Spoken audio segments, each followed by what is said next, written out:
Welcome to Monocle on Fashion, a show on Monocle Radio bringing you insider stories and global perspectives on the fashion industry. I'm your host, Natalie Theodosi. Today, I sit down with my colleague and Monocle design editor, Nic Monisse, to discuss what we've been up to this month, starting with Milan and Paris men's fashion weeks and closely followed by 3 days of haute couture shows. As fashion weeks were unfolding, Nic was equally busy in Paris, exploring Maison et Objet, the design industry's first major fair of the year, which this time around also included a series of presentations by French fashion labels. We touch on this ongoing relationship between the fashion and design industries, which seems to have reached a crescendo as of late. From my side, this week alone, I've seen jeweler Gaia Reposi partner with Parisian design gallery Invisible Collection on a series of objects inspired by her jewellery. I also met multiple creative directors across Milan and Paris who all spoke to me about their obsession with mid-century furniture. In the menswear space in particular, designers are starting to think about their clothing a lot more like collectible design objects, focusing on fabric and craft rather than seasonal themes, which have been dictating fashion design for the past 2 decades at least. Nic gives us his own take on this everlasting appeal of mid-century design and explains that there's a lot of good faith from the part of design brands around this idea of cross-sector collaboration. It's reassuring for the fashion labels, as this hasn't always been the case when they try to enter another space, particularly art and film. Reflecting these creative crossovers that have been taking place across both our industries, we share our highlights from all the different fairs that took place in January, from modernist wooden furniture spotted across the galleries of the Maison et Objet fair to surrealist fashion at Schiaparelli's haute couture show. Plus, a sneak peek inside Monocle's brand new February issue, which puts a spotlight on 25 people, places, and ideas to inspire you for 2025. Let's hear directly from Nic.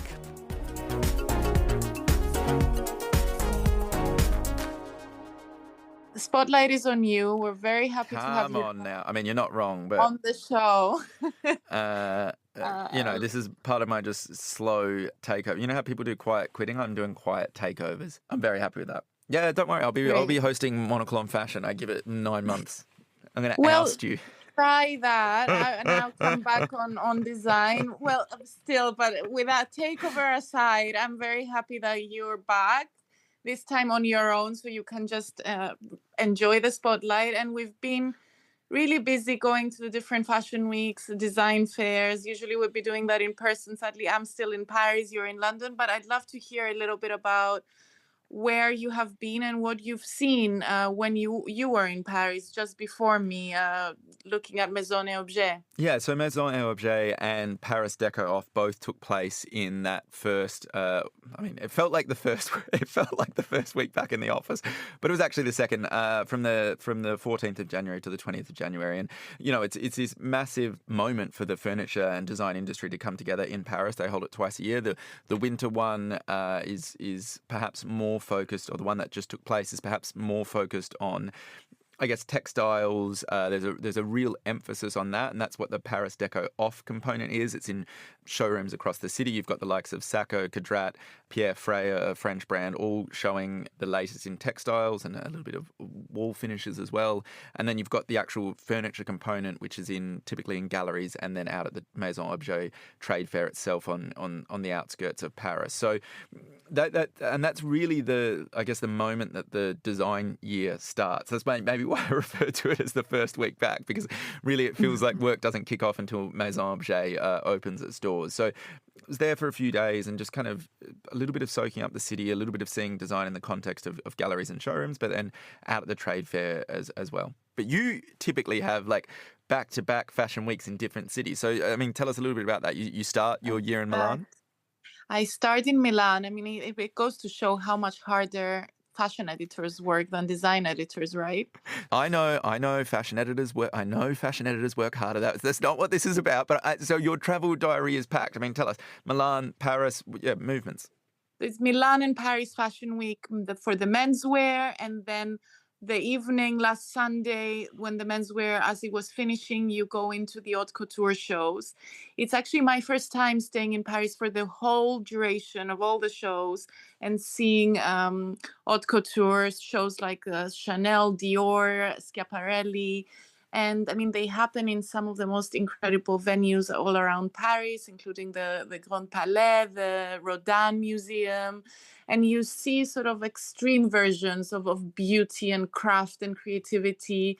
And also all the clients that are there to place orders for gowns and pieces that the price tags range from 5 to 6 figures. So it's just a fascinating environment to be in and to watch everything come together. And also the different menswear is a little bit more relaxed. People are wearing their Stone Island jackets, a little bit more casual wear. And then you go into couture and everyone's dressed to the nines in tuxedos and the most incredible, most elaborate clothes that you could ever dream of. I mean, that sounds phenomenal. That sounds phenomenal.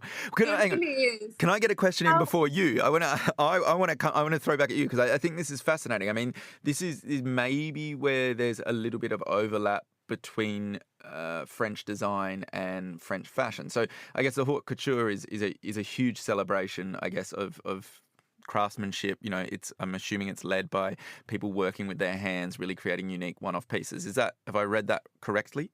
Exactly. So you do know your stuff. Haute couture is everything is handmade at ateliers that are really specialist in embroidery, in tailoring. There's a specialist for everything. They make their own buttons. So that you work with goldsmiths. It's really, really special. And there's also other elements, like you were mentioning, textiles at Maison et Objet, at the Dior show.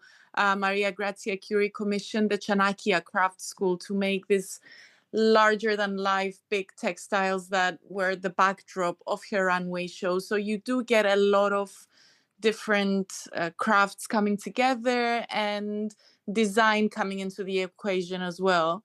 So but we should go back a little bit to what you were seeing just before I arrived and the fashion week starting.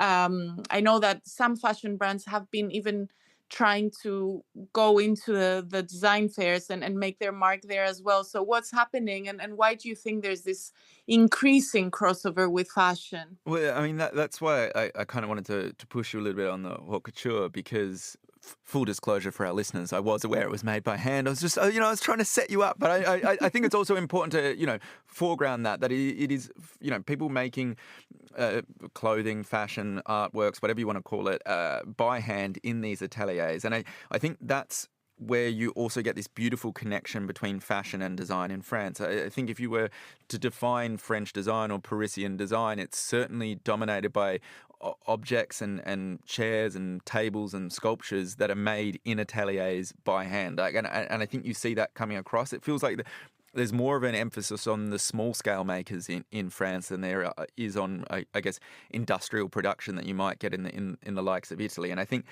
that's really the big trend that you see. And I think it's reflected in the forms of the furniture. I'm thinking I saw these amazing chairs that, had a surface that was gouged by hand. So it was this beautiful bumpy kind of rustic finish. And you would only see that in Paris. You would only see that on show at Maison Objet in the city, in the galleries across the city that are linked to the trade fair. Because I think there's this real appreciation and respect for the atelier in Paris, which obviously comes out in their fashion, but also comes out in their furniture.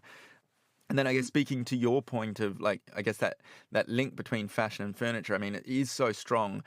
I will say I think there was a slight misstep at Maison Objet this year. I think they realised that there was a link between furniture and fashion, but the way they tried to emphasise it is, I guess, bringing in a host of French clothing labels, some of them, many of them I hadn't heard of before, and had them also show wares at the trade fair hall. It felt a little bit almost like shopping at a mall. I think they kind of missed the mark. Forced. Yeah, they missed the mark a little bit there. So I think where they got it wrong was that it was, yes, the two are similar, but it doesn't mean they need to be sold or shared with potential buyers in the same way. What really should be sold, or rather talked about or celebrated, is this overlap in the way that we make things. I think that's the big thing. But I mean, do you see it in the likes of Milan? You know, is there a craft to, let's say, the Prada show that also maybe has a link to furniture? I think I see it actually everywhere, whether I'm speaking to a designer in Milan, in Tokyo, in Paris. They're all really, I mean, they're collectors of furniture themselves. And the kind of common thread with all the conversations, designers from all over the world, has been that they want to look at fashion design a little bit more than like furniture design, versus thinking about trends and seasons, which is what has been happening for many years. And interestingly, and I wanted to get your take on this, I was speaking with a designer who's just started his brand. He flew over from Tokyo to Paris to start selling it internationally, called A Press. And he was saying that he takes inspiration from mid-century furniture. And he had these beautiful chairs next to his clothing, which is exactly that, very well made, clean forms, putting the focus on material as well. And then after that appointment, more and more designers kept telling me about how much they're inspired by mid-century furniture, how they collect it, and how to them it's the last period before things became mass and mass manufacturing took over in furniture and in fashion. So what do you think about that as more of a design specialist? Yeah, I mean, I think, and maybe that's what I guess the French designers are maybe tapping into. I mean, I will say that was the turning point. The mid-century was the turning point in terms of, like, there was a shift, I guess, from you think about someone like Hans Wegner or Anna Jacobsen, and maybe earlier in their careers, they're more likely to be working with, I guess, smaller Danish brands, making in workshops. And by the end of it, they're making things that are mass scaled, mass produced.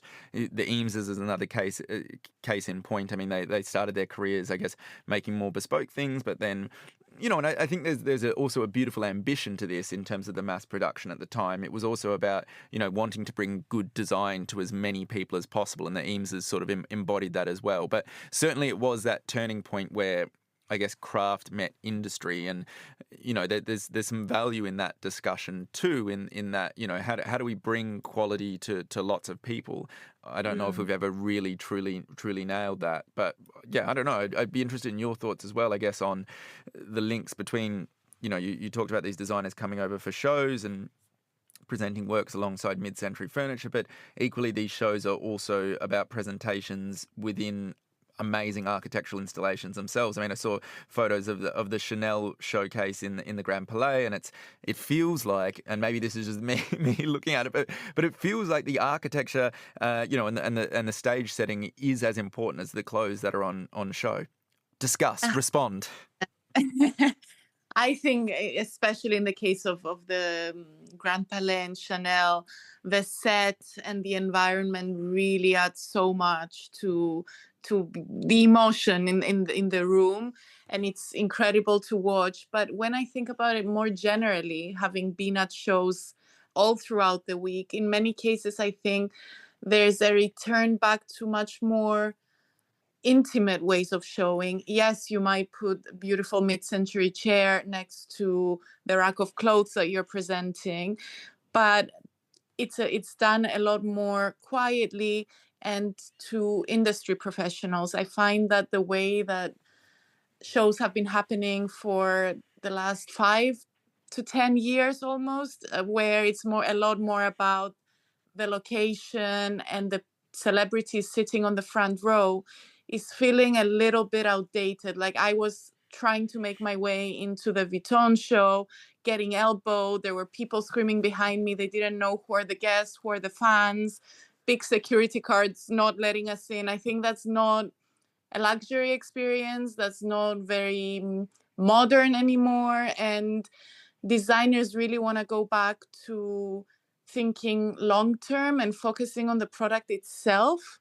And I think that's, in a way, taking cues from furniture design. I think in furniture, that had never happened, that kind of mainstreaming of the fairs and the shows and the kind of added noise around the whole thing? Or have you ever felt it when you go to these events? No, but I will say, when this is maybe where the fashion and furniture overlap leans more towards fashion. I mean, certainly if you go to the pure furniture brands, you kind of don't have that level of influencers turning up to take photographs with the furniture. But it's when the amazing fashion houses, and lots of them do make furniture, but when these amazing fashion houses also show their wares at one of these shows, that's when you kind of have those moments where it's like, well, why is there a queue around the block to go and see some sofas? Oh, it's because it's by insert huge French fashion house name here. That's where that's happening. And it's maybe nice to hear that fashion designers are looking to furniture for a little bit of inspiration, but it does go the other way. I mean, I'm thinking ahead to Matter and Shape, which is this amazing furniture. I don't want to call it a fair. It's more like an exhibition meets a fair. Mm-hmm. I think it feels very, very well curated, and I think that's where maybe designers are taking some cues from fashion. It's how they present themselves. It's, fashion designers are so good at telling stories through their shows, whereas I don't think designers necessarily are. But Matter and Shape is maybe moving in that direction. Its next edition is going to be held in Paris on the 7th, 8th and 9th of March.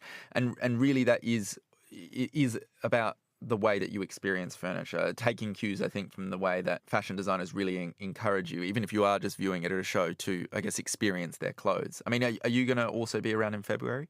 I will. So Matter and Shape is happening at the same time as Paris Fashion Week and the women's wear round of shows that starts in February into early March. So it will be interesting to see those two events happen side by side, and with the crowds, the design and fashion crowds will hopefully come together a little bit more. So yeah, a lot happening in January, even more happening in February. And all side by side, which I think is nice. Yeah. Much like our magazine pages, Natalie Theodosi. Exactly. What a great cue, because we have a new one coming out, or that it has just come out, our February issue, and we should talk about that as well, because that's where we really kind of blend the different sections in this issue in particular, which the theme is 25 ideas for the year to make life better, to get you thinking. So tell me, how do you think about this issue differently versus our other monthly editions? I mean, I guess my ambition is for, and it's very much steered, and it permeates, I think, across the entire editorial team, but it's to give people, in our February issue, give people some, I want to say action points for the year. So I think each and every one of my stories is built around you can take action off the back of reading it. So you can, and you can be inspired, and whether that's just, to maybe think differently about how you're living, or maybe how you're buying something, or to actually go out and do something like commission an architect. I mean, so a few of my stories, I guess, that jump out.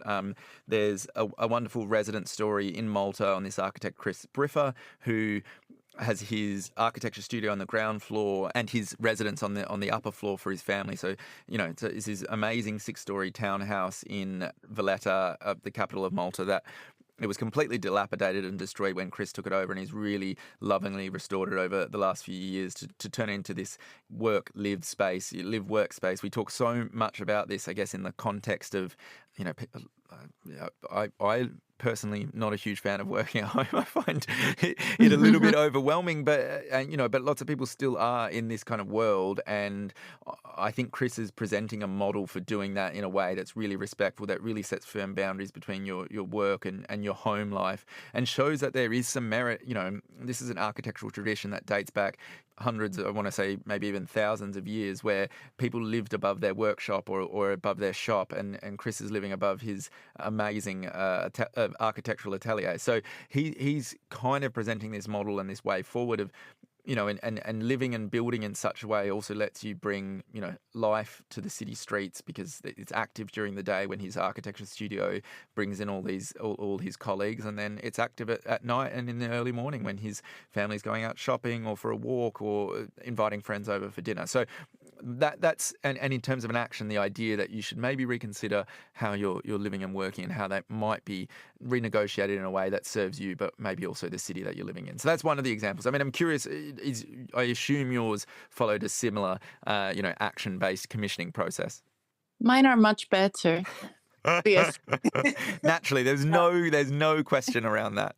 No, I think it's the same. You try to extract lessons from the people that you are speaking to that can be applied to life in general. I think that's what I found most interesting with some of my stories. I interviewed Claire White Keller, the British fashion designer who has just taken on this big job at Uniqlo, and she was speaking about democratic design, about innovation. It's really interesting what she's gonna do this year at Uniqlo. So you get a peek into that.